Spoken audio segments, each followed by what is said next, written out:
Everyone remembers the show Doug, one of the original 3 Nicktoons. It seemed like a pretty normal show, about the challenges a young boy faced in his daily life, but I always got kind of a weird feeling from it. Compared to other kids' shows, Doug seemed more negative and anxiety-centered. Doug was always worried about something, and in most episodes he would have fantasies of everyone he knew cruelly laughing at him due to whatever problem he was facing that week.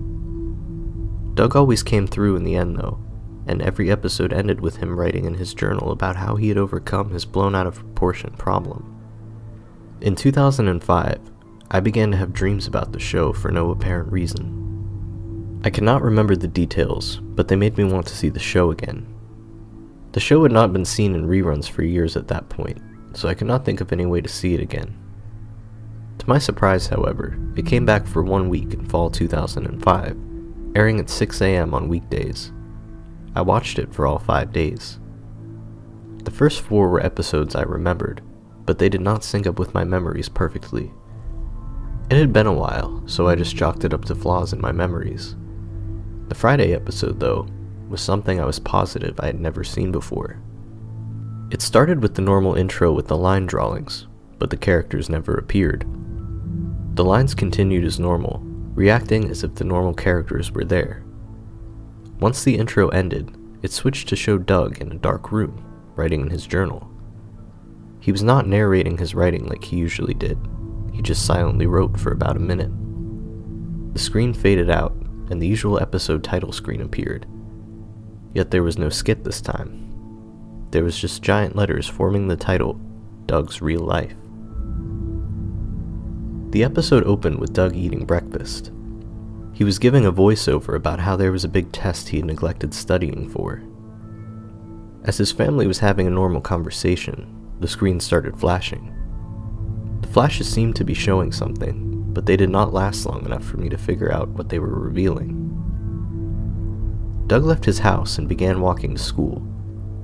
During his stroll, he had one of his fantasies about his life being ruined. Mrs. Wingo announced that Doug had flunked the test, and the entire class started laughing at him, with their heads swirling around Doug.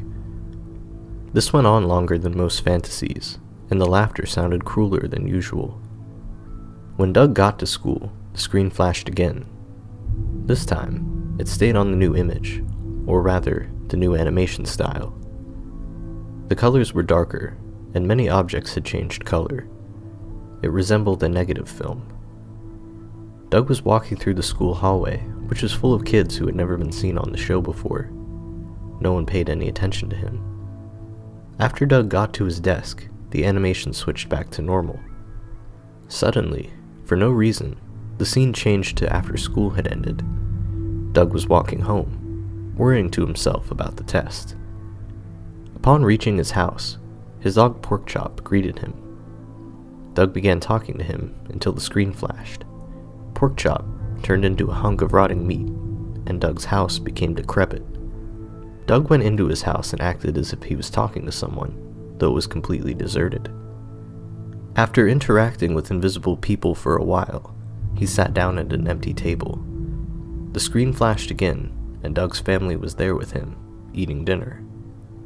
The phone rang, and Doug's mom answered it. Doug instantly thought that it was his teacher telling them about him flunking the test. Doug had a fantasy about his parents yelling at him for failing. In it, they grew to be gigantic, and their faces became twisted and dark red. The screen flashed back to the empty house. Doug was crying and apologizing, but there was no one else in the room. He went up to his bedroom, which was completely empty except for a book and a pencil. Doug picked up the book and started writing. He narrated this time. "I can't tell which one is real.